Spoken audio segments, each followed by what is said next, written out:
Hello everyone. आज के इस क्लास में हम अपने फुल लेंथ टेस्ट का सेकंड पार्ट देखने जा रहे हैं, जो कि दूसरा हमारा फुल लेंथ टेस्ट है। इसका फर्स्ट पार्ट हमने पिछले अपने क्लास में देख लिया था, और आज का जो है हमारा वीडियो है यह सेकंड पार्ट को लेकर होगा, तो जिसमें हमने कुल 50 क्वेश्चन को देखा था, और आज जो है वह बचे हुए रिमेनिंग 50 क्वेश्चन कवर करा दिए जाएंगे। अगर आपने इसका पार्ट 1 नहीं देखा है तो आप जो है वह डिस्क्रिप्शन में लिंक उसका मिल जाएगा आपको, वहां से आप देख सकते हैं। और इस टेस्ट का जो पीडीएफ होगा वह भी आपको हमारे टेलीग्राम चैनल पर मिल जाएगा। तो शुरू करते हैं अपने टेस्ट को, और बचे हुए जो हमारे 50 क्वेश्चन है उसको जल्दी से देख लेते हैं। तो काफी इंपॉर्टेंट टेस्ट होने जा रहा है हमारे लिए, क्योंकि यह क्या है, फुल लेंथ टेस्ट है, और यह दृष्टि मेंटरशिप प्रोग्राम का है, जो कि काफी रिप्यूटेटेड एक प्रोग्राम माना जाता है। तो इसलिए काफी इंपॉर्टेंट है हमारे लिए यह। तो चलिए चलते हैं अपने सीधे प्रश्नों की ओर, और एक एक करके जो है वह प्रश्नों को देखते हैं। और आप भी काउंट करिए कि आपने कुल कितने प्रश्नों का सही जवाब दिया, क्योंकि यह एक फुल लेंथ टेस्ट है जो काफी इंपॉर्टेंट है। तो आज का हमारा जो क्वेश्चन होगा वह होगा 51 क्वेश्चन से, क्योंकि इसके पहले के क्वेश्चन हमने पार्ट 1 में कवर कर लिया है। तो चलिए शुरू करते हैं प्रश्नों से और देखते हैं।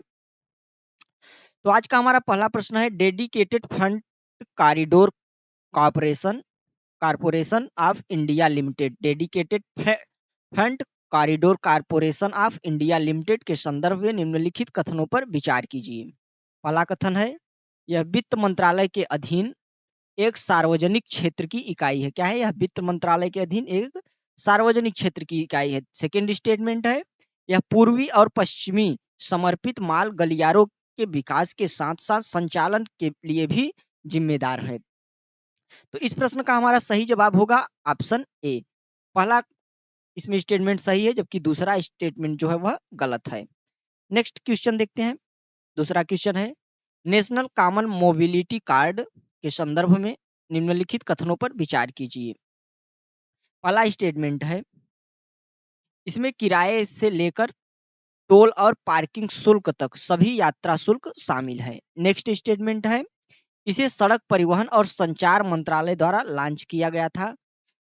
और अगला स्टेटमेंट दिया गया है, परिवहन के अतिरिक्त कार्ड का उपयोग खुदरा खरीदारी के लिए भी किया जा सकता है। खुदरा खरीदारी से मतलब रिटेल खरीदारी, रिटेल से है। तो इस प्रश्न की यदि बात करें तो इस प्रश्न में हमारा पहला स्टेटमेंट सही है, दूसरा स्टेटमेंट गलत है, और तीसरा स्टेटमेंट भी सही है।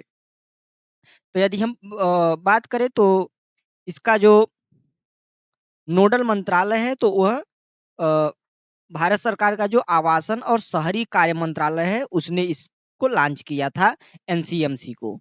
तो इसलिए हमारा इस प्रश्न का सही उत्तर ऑप्शन बी हो जाएगा। नेक्स्ट क्वेश्चन की ओर चलते हैं। अगला क्वेश्चन है, वित्तीय वर्ष 2023 के दौरान भारत में हल्दी उत्पादन के संदर्भ में निम्नलिखित कथनों पर विचार कीजिए। पहला स्टेटमेंट है, हल्दी के वैश्विक व्यापार में भारत की हिस्सेदारी 60% से अधिक है। नेक्स्ट है, आंध्र प्रदेश भारत में हल्दी का सबसे बड़ा उत्पादक राज्य है। नेक्स्ट स्टेटमेंट है कि हल्दी भारतीय उपमहाद्वीप का स्थानीय उष्णकटिबंधीय बहुवर्षीय पादप है। तो इस प्रश्न की यदि हम बात करें तो इस प्रश्न का सही उत्तर होगा हमारा ऑप्शन बी, जिसमें से यदि हम बात करें तो पहला स्टेटमेंट हमारा सही है, जबकि दूसरा स्टेटमेंट हमारा गलत है, और तीसरा स्टेटमेंट सही है। दूसरे स्टेटमेंट की यदि हम बात करें तो महाराष्ट्र जो है वह यहाँ पे शार्ट में लिख दे रहे हैं एमएच, महाराष्ट्र जो है हमारा वह हल्दी उत्पादन में अग्रणी राज्य है। तो हमारा ऑप्शन बी होगा। नेक्स्ट क्वेश्चन देखते हैं, ट्रांसफर प्राइसिंग के संदर्भ में निम्नलिखित कथनों में से कौन सा सही है। तो देखते हैं, अपने स्टेटमेंट पढ़ते हैं। पहला स्टेटमेंट है, यह बड़े व्यवसायियों द्वारा अपनाई गई एक रणनीति है जो यह सुनिश्चित करती है कि राजस्व को मूल कंपनी के मूल कंपनी से सहयोगियों और सहायक कंपनियों में अंतरित करके उचित रूप से आवंटित किया जाए। तो इस प्रश्न का यदि बात करें तो हमारा पहला ऑप्शन ही सही है, बाकी ऑप्शन जो है गलत है, यही पूछा है। तो यह ट्रांसफर प्राइसिंग के संबंध में पहला ऑप्शन जो है हमारा सही हो जाता है। नेक्स्ट क्वेश्चन, निम्नलिखित आर्थिक संकेतकों पर विचार कीजिए। क्या प्रश्न है, उपयुक्त में से कौन से भारतीय अर्थव्यवस्था की उच्च आवृत्ति यानी कि हाई फ्रीक्वेंसी वाले इंडिकेटर हैं। तो यदि इस प्रश्न की बात करें तो इस प्रश्न का जो हमारा सही उत्तर होगा वह होगा ऑप्शन डी। यह सभी जो दिए गए हैं वह हाई फ्रीक्वेंसी इंडिकेटर है, तो ऑप्शन डी सही उत्तर होगा। नेक्स्ट प्रश्न देखते हैं, वर्ष 1781 के संशोधन अधिनियम के संदर्भ में निम्नलिखित कथनों पर विचार कीजिए। पहला स्टेटमेंट है, इसने बंबई और मद्रास प्रेसिडेंसी के गवर्नरों को बंगाल के गवर्नर जनरल के अधीन कर दिया। यह स्टेटमेंट जो है हमारा गलत है, क्योंकि यह 1772 के रेगुलेटिंग एक्ट से हुआ था। नेक्स्ट है, इसने प्रावधान किया कि कलकत्ता के सभी निवासियों पर सर्वोच्च न्यायालय का क्षेत्राधिकार होगा। तो यदि इस स्टेटमेंट की हम बात करें तो स्टेटमेंट हमारा सही है। तीसरा स्टेटमेंट है, इसने कंपनी के कर्मचारियों को किसी भी निजी व्यापार में भाग लेने पर जो है क्या कर दिया गया, तो प्रतिबंधित कर दिया गया। तो इस स्टेटमेंट की हम बात करें तो यह स्टेटमेंट हमारा गलत है, क्योंकि 1773 का जो रेगुलेटिंग एक्ट था, 1773 का रेगुलेटिंग एक्ट, उसमें यह प्रावधान था। तो हमारा सही उत्तर होगा ऑप्शन ए। नेक्स्ट प्रश्न देखते हैं, निम्नलिखित युग्मों पर विचार कीजिए, स्रोत और ली गई विशेषताएं। तो हमारे संविधान से, तो कनाडा का संविधान सुदृढ़ केंद्र वाली संघीय प्रणाली की बात करें तो यह जो है हमारा वह सही है। पहला युग्म जो हमारा है वह सुमेलित है। नेक्स्ट है, फ्रांस का संविधान प्रस्तावना में समानता और बंधुत्व। तो जो हमारा सेकंड वाला जो सुमेलन है वह भी सही है। नेक्स्ट पढ़ते हैं, तो ऑस्ट्रेलिया का संविधान विधि द्वारा स्थापित प्रक्रिया। तो यह स्टेटमेंट हमारा गलत है, क्योंकि जो हमारी विधि द्वारा स्थापित जो प्रक्रिया है वह ब्रिटिश के संविधान से ली गई है। नेक्स्ट है, जापान का संविधान। तो भारत व्यापार की स्वतंत्रता है, इस संबंध में देखें हम व्यापार की स्वतंत्रता, तो यह जो है हमारा वह गलत है, क्योंकि व्यापार की जो स्वतंत्रता है, व्यापार वाणिज्य और समागम इत्यादि की स्वतंत्रता, वह ऑस्ट्रेलिया के संविधान से ली गई। तो यह भी गलत है, तो हमारा ऑप्शन जो है वह बी सही हो जाएगा। नेक्स्ट प्रश्न देखते हैं, निम्नलिखित कथनों पर विचार कीजिए। पहला स्टेटमेंट है, वर्ष 1950 के पूर्व केवल कलकत्ता, बंबई और मद्रास उच्च न्यायालय को ही रिट जारी करने का अधिकार प्राप्त था। तो इस संबंध में देखें तो हमारा जो पहला स्टेटमेंट है वह सही दिख रहा है। अगला है, उच्च न्यायालय केवल मूल अधिकारों के प्रवर्तन के लिए रिट जारी कर सकता है। यह स्टेटमेंट हमारा गलत है। दूसरा है, रिट जारी करने के संबंध में सर्वोच्च न्यायालय का प्रादेशिक क्षेत्राधिकार उच्च न्यायालय की तुलना में अधिक विस्तृत है। तो यह भी स्टेटमेंट जो है हमारा वह सही है। तो यहाँ पे देखिए कि प्रादेशिक क्षेत्राधिकार दिया गया है, ठीक। और इसके अलावा यदि रिट जारी करने की जो शक्ति है यदि बात करें तो वह उच्च न्यायालय की ज्यादा है, क्योंकि वह अधिक मामलों पर रिट जारी कर सकता है, जबकि सर्वोच्च न्यायालय केवल फंडामेंटल राइट के संबंध में रिट कर सकता है। तो यहाँ पे पूछा है कौन सही नहीं है, तो केवल एक, तो हमारा ए ऑप्शन सही हो जाएगा। नेक्स्ट क्वेश्चन की ओर चलते हैं। अगला क्वेश्चन है, निम्नलिखित पर विचार कीजिए।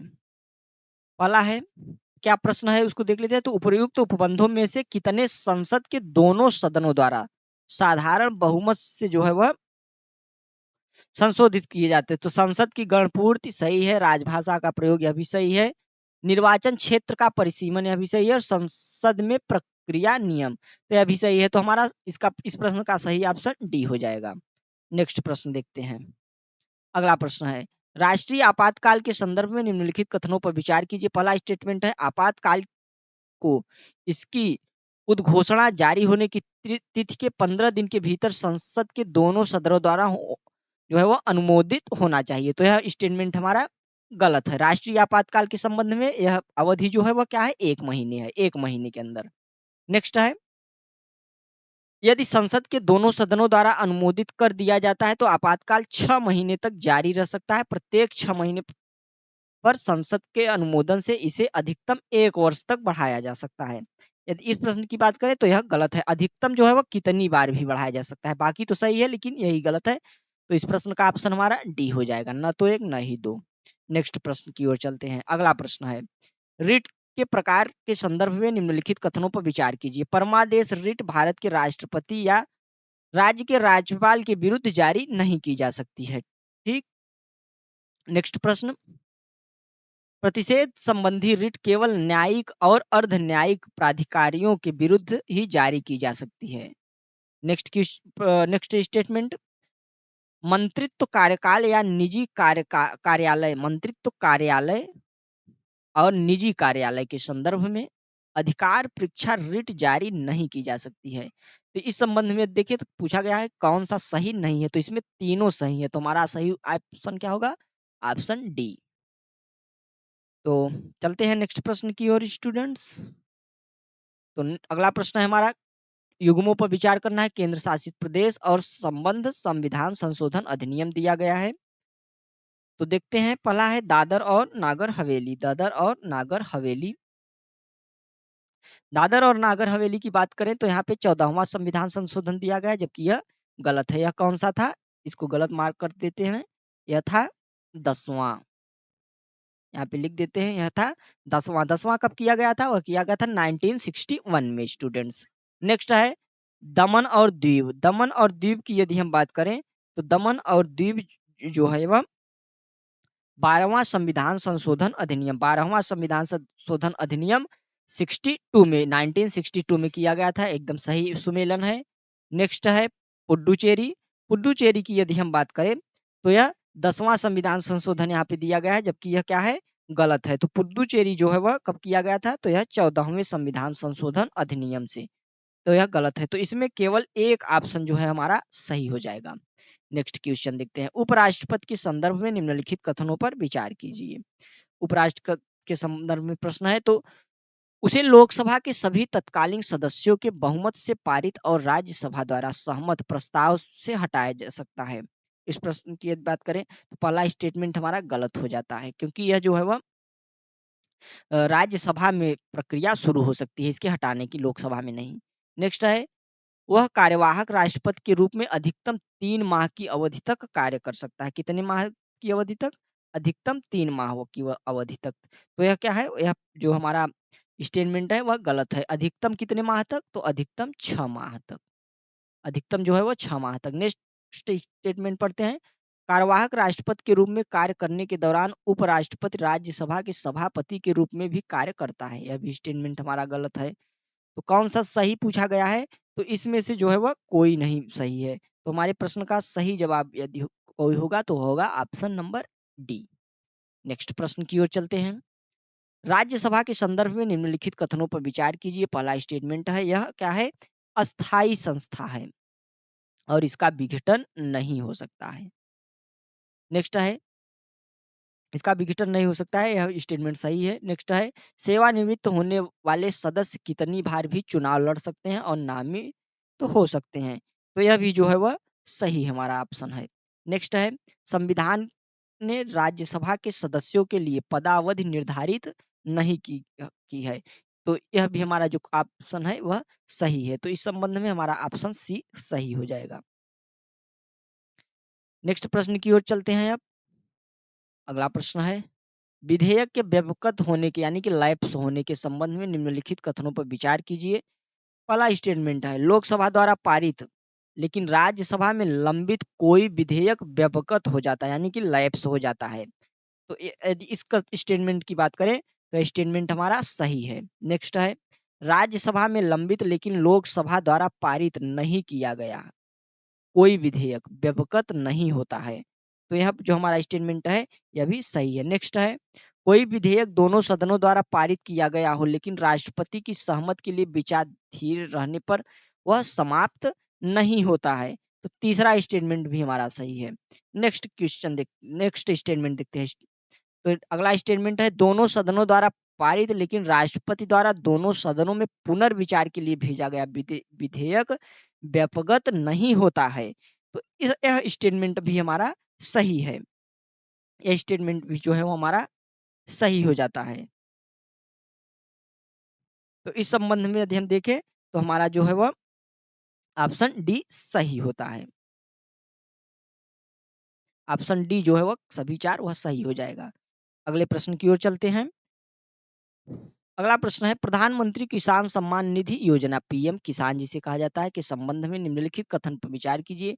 यह केंद्र प्रायोजित योजना है। यह क्या है? केंद्र प्रायोजित योजना है।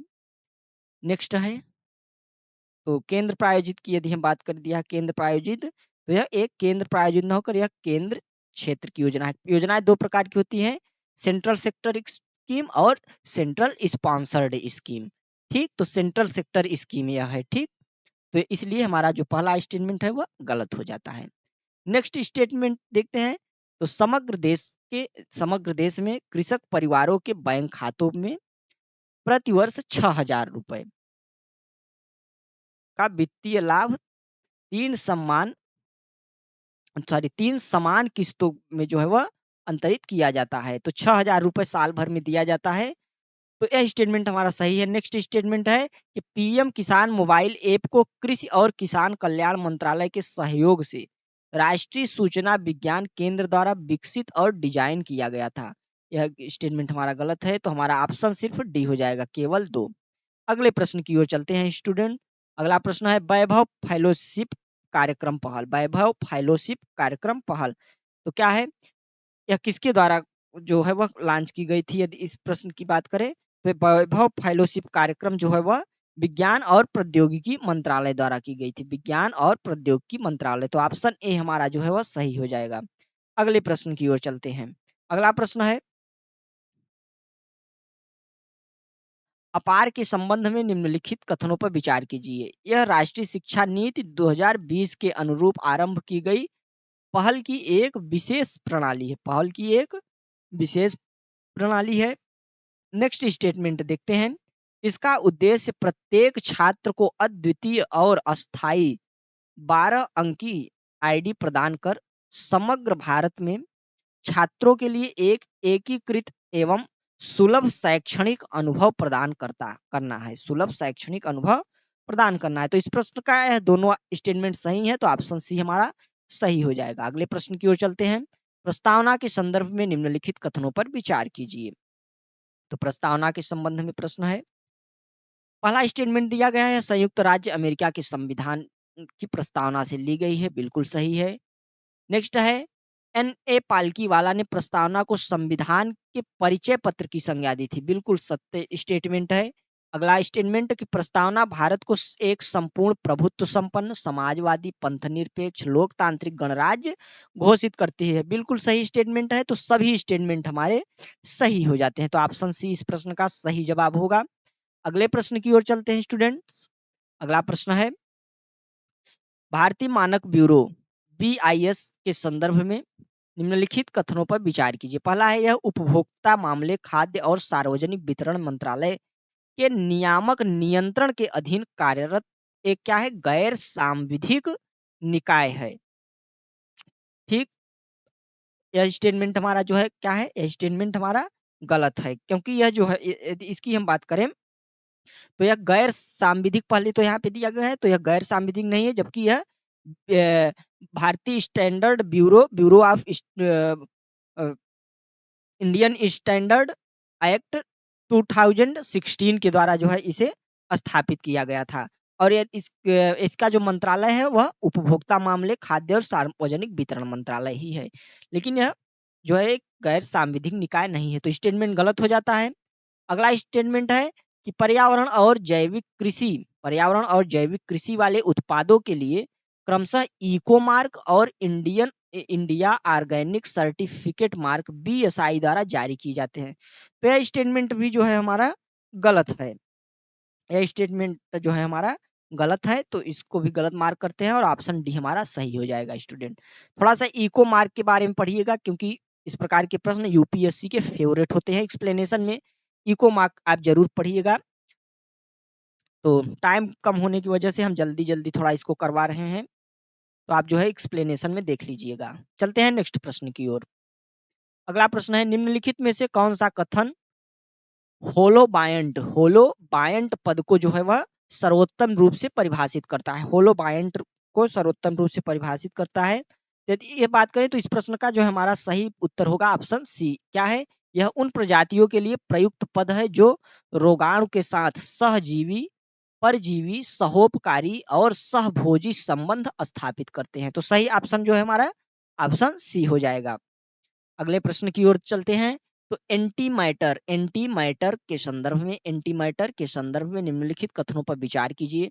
पहला स्टेटमेंट है, ये समान द्रव्यमान वाले कण है और पदार्थ की भांति इनका कोई आवेश नहीं होता है। इनका कोई आवेश जो है वह नहीं होता है। तो यदि इस संबंध में हम देखें तो हमारा यह जो पहला स्टेटमेंट है क्या हो जाएगा? गलत हो जाएगा। अगला स्टेटमेंट देखते हैं। इन कणों को मनुष्य द्वारा प्रयोगशाला में विकसित किया जा सकता है। प्रयोगशाला में विकसित किया जा सकता है। तो यदि इसकी हम बात करें तो इस स्टेटमेंट की, तो यह स्टेटमेंट जो है हमारा सही स्टेटमेंट है। अगला है, इन कणों की संख्या पदार्थ से कई अधिक होती है। पदार्थ से कई अधिक होती है। तो यह हमारा जो स्टेटमेंट है गलत है। तो ऑप्शन ए हमारा इस प्रश्न का सही जवाब हो जाएगा। अगले प्रश्न की ओर चलते हैं। अगला प्रश्न है, प्रधानमंत्री पोषण शक्ति प्रधानमंत्री पोषण शक्ति निर्माण योजना, जिसे पीएम पोषण के नाम से भी जाना जाता है, के संदर्भ में निम्नलिखित कथनों पर विचार कीजिए। स्टेटमेंट पढ़ते हैं। पहला स्टेटमेंट है, इसका उद्देश्य सरकारी और सरकारी सहायता प्राप्त विद्यालयों में गर्म पका हुआ भोजन उपलब्ध कराना है। यह स्टेटमेंट हमारा सही है।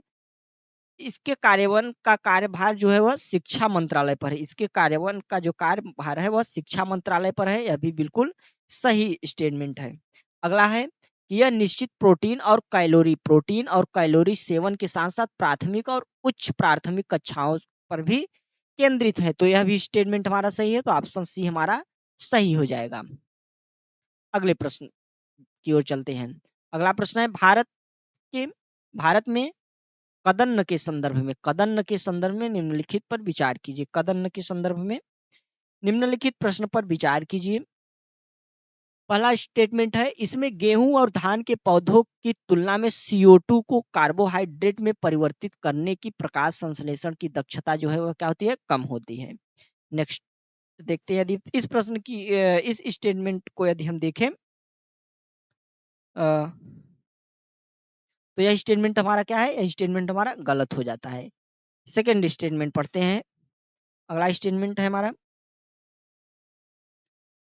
इन्हें शुष्क, अर्धशुष्क और उच्च तापमान वाले क्षेत्रों में, जहां मृदा की गुणवत्ता निम्न होती है, उगाया जा सकता है। यह स्टेटमेंट हमारा सही है। यह स्टेटमेंट हमारा सही है। नेक्स्ट है, इसकी कृषि मिश्रित फसल और अंतरा फसलीकरण प्रणाली में की जा सकती है। तो इस प्रश्न का हमारा यह भी स्टेटमेंट सही है। तो इस आधार पर हमारा ऑप्शन बी सही हो जाएगा। अगला प्रश्न देखते हैं। अगला प्रश्न देखते हैं।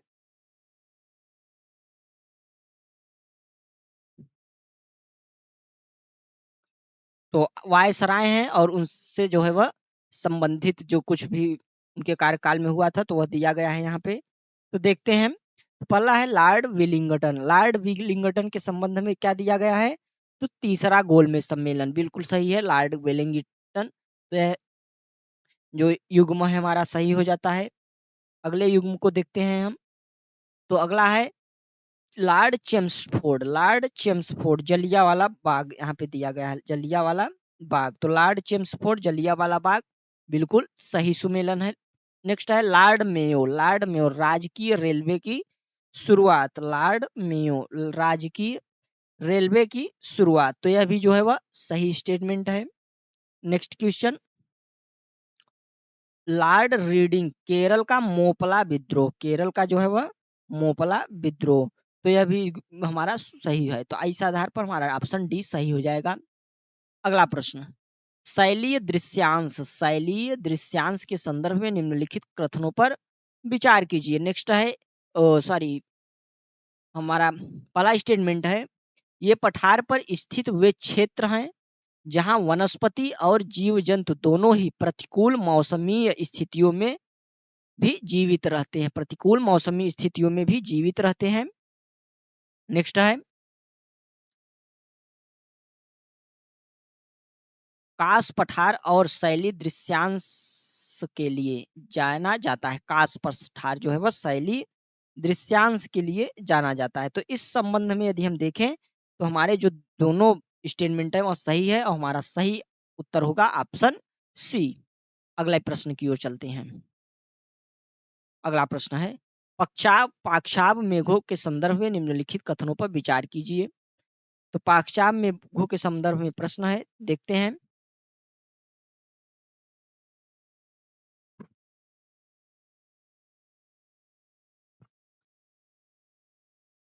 पहला स्टेटमेंट है फूला हुआ और ऊन जैसा, फूला हुआ और ऊन जैसा, तो हमारा गलत है। नेक्स्ट है बर्फ के क्रिस्टल जैसा, सही है। सफेद से लेकर हल्के भूरे रंग, सही है। अधिकांशतः धूप वाले दिन में दिखता है, तो यह भी जो है हमारा सही है। तो इस आधार पर ऑप्शन सी हमारा सही हो जाएगा। अगले प्रश्न की ओर देखते हैं। निम्नलिखित में से कौन सा ड्रमलिन्स का एक सटीक वर्णन है? ड्रमलिन्स की यदि बात करें तो इसमें जो है वह ड्रमलिन्स क्या है? एक तलस्त हिमोड़ पर हिमनद हिम से बनी क्या है? दीर्घ पहाड़ियां हैं। तो ऑप्शन सी हमारा इस प्रश्न का सही उत्तर होगा। अगला प्रश्न है निम्नलिखित में से कौन सा कथन जो है वह गैलेक्टिक ज्वार का सटीक वर्णन करता है? तो गैलेक्टिक ज्वार के संबंध में देखें तो यह उन आकाश गंगाओं में दिखता है जहां निकट आकाशीय पिंड का गुरुत्वाकर्षण बल आकाश गंगाओं के आकार एवं संरचना के विरूपण उत्पन्न करता है। तो ऑप्शन ए हमारा इस प्रश्न का सही उत्तर हो जाएगा।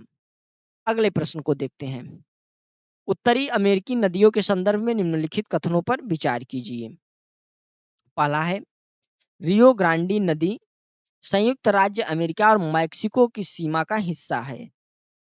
तो यह प्रश्न हमारा सही है, रियो ग्रांडी वाला, तो यह स्टेटमेंट सही है। नेक्स्ट है मिसिसिपी नदी का उद्गम स्थल उत्तर में मिशिगन झील और यह मैक्सिको की खाड़ी में गिरती है। तो इस प्रश्न इस स्टेटमेंट को यदि हम देखें तो यह जो है वह हमारा गलत स्टेटमेंट है। अगला है मिसौरी नदी इस महाद्वीप की सबसे लंबी नदी जो सीधे प्रशांत महासागर में गिरती हैं। तो यह भी जो है वह हमारा एक गलत स्टेटमेंट दिया गया। तो हमारा सही उत्तर जो होगा इस प्रश्न का ऑप्शन ए होगा, केवल एक।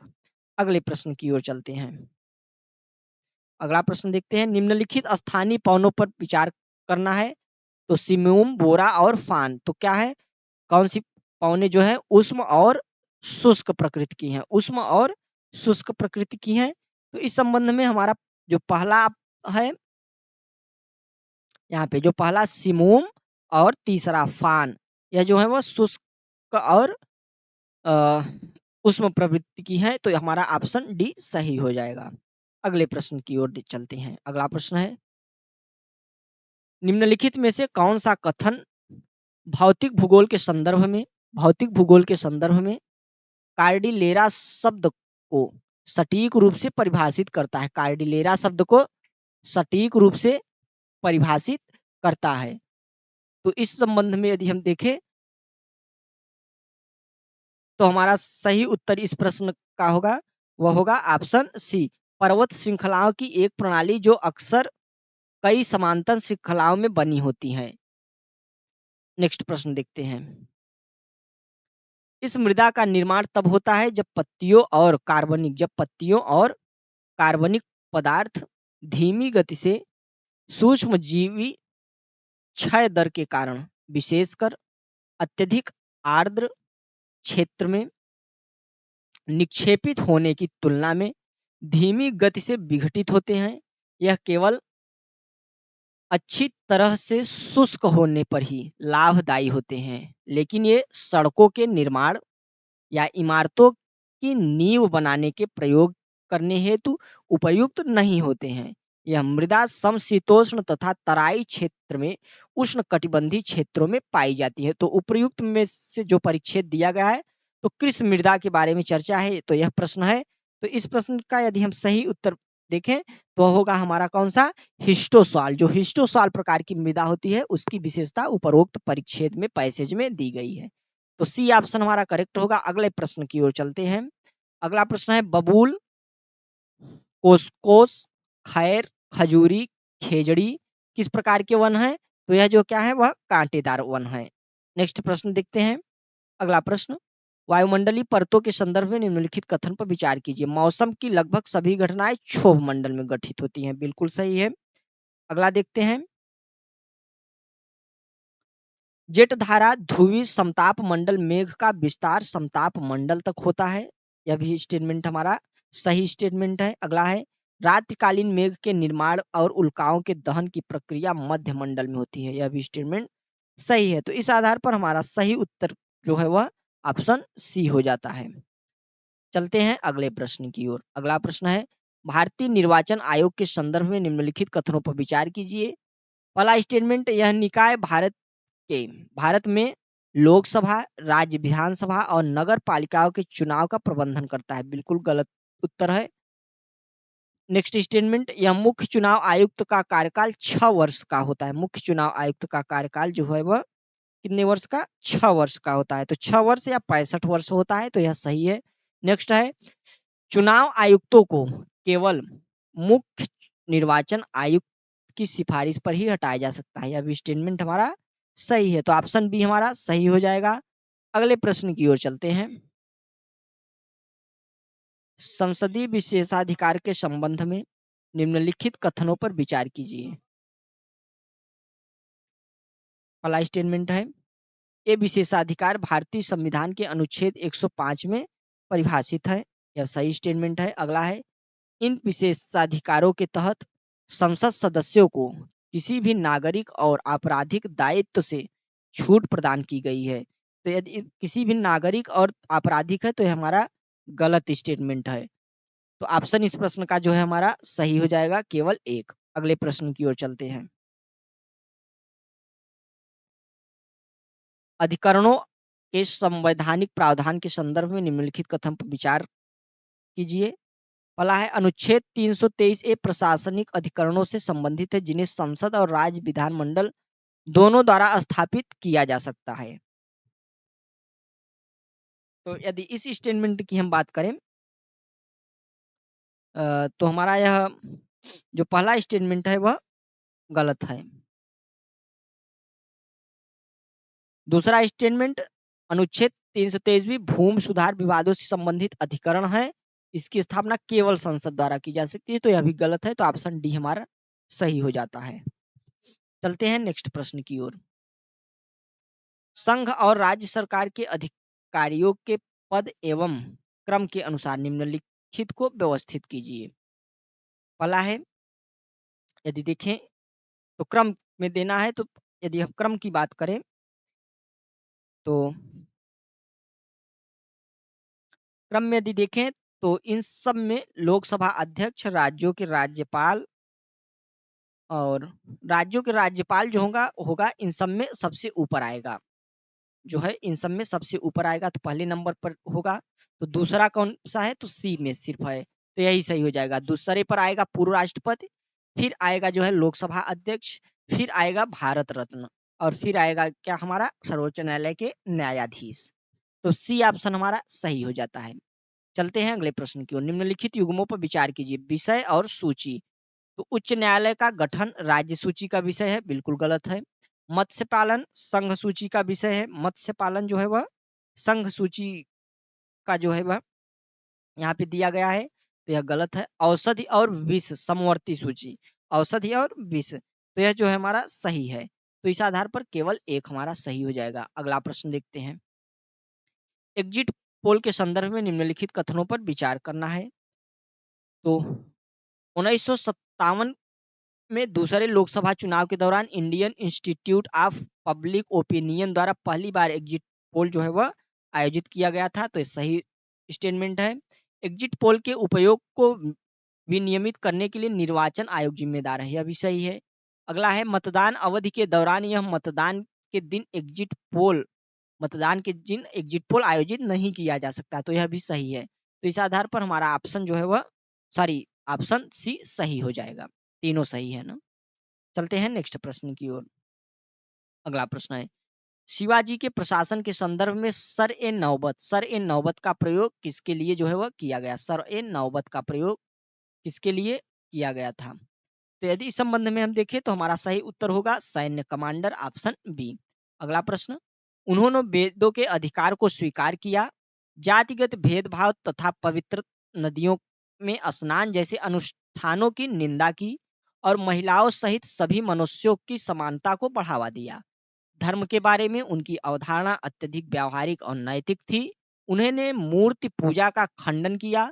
वह न ही तीर्थ यात्रा के पक्ष में थे और न ही उन्होंने अवतारवाद के सिद्धांत को स्वीकार किया। तो निम्नलिखित जो उपरोक्त परिच्छेद है वह किसके संबंध में दिया गया है, इसकी हम बात करें तो वह है गुरु नानक के संबंध में दिया गया है। तो डी ऑप्शन हमारा सही हो जाएगा।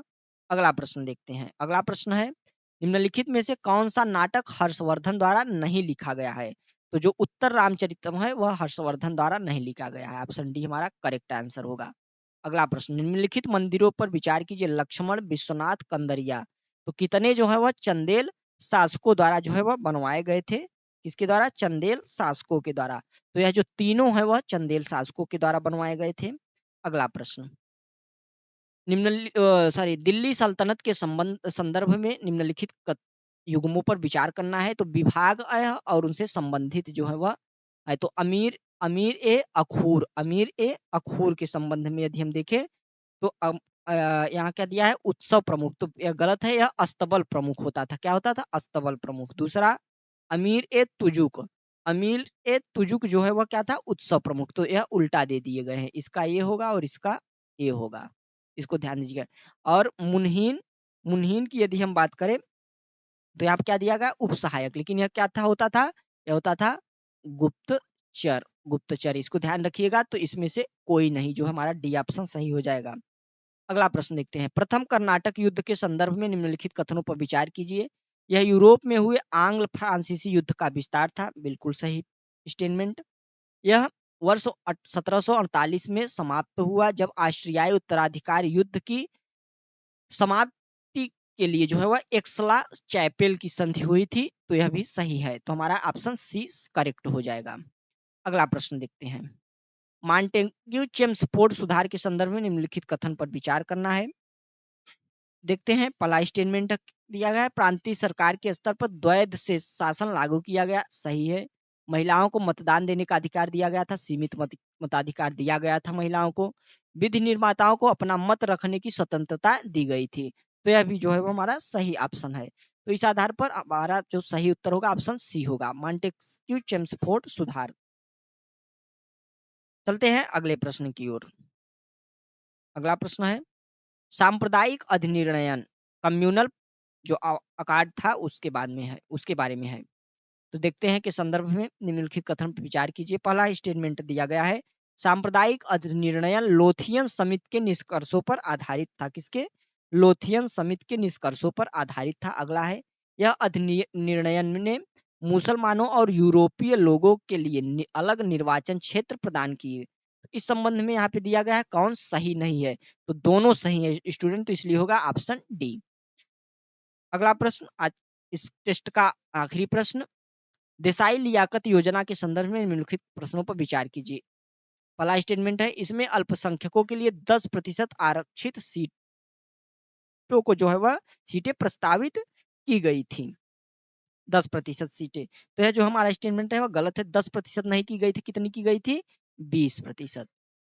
चलिए नेक्स्ट स्टेटमेंट देखते हैं। तो इसमें केंद्रीय विधायिका में कांग्रेस और लीग द्वारा नामांकित व्यक्तियों की समान संख्या का प्रावधान किया गया था। तो यह स्टेटमेंट हमारा सही हो जाता है। तो इस आधार पर हमारा ऑप्शन बी सही होता है। तो यह एक और फुल लेंथ, हमारा दूसरा फुल लेंथ टेस्ट जो कि दृष्टि मेंटरशिप प्रोग्राम का है वह आज समाप्त होता है। तो कुल 4 क्लासेस में हमने 2 फुल लेंथ टेस्ट को समाप्त किया है। यदि आपने उसको नहीं देखा है तो सभी का लिंक आपको डिस्क्रिप्शन में मिल जाएगा, वहां से जाकर आप उसको इजीली देख पाएंगे। इसके अलावा कई प्रकार के और इनिशिएटिव हमारे इस प्लेटफॉर्म पर चल रहे हैं, जैसे कि सेक्शनल टेस्ट हो गया। इसके अलावा कुछ अन्य टॉपिक्स के लेक्चर भी समय समय पर अवेलेबल होते हैं। तो आप यदि हमारे इस प्लेटफॉर्म पे नए हो तो चैनल को सब्सक्राइब जरूर करें और वीडियो को ज्यादा से ज्यादा लाइक और शेयर करें। मिलते हैं नेक्स्ट इंटरेस्टिंग टॉपिक के साथ। तब तक के लिए नमस्कार, जय हिंद।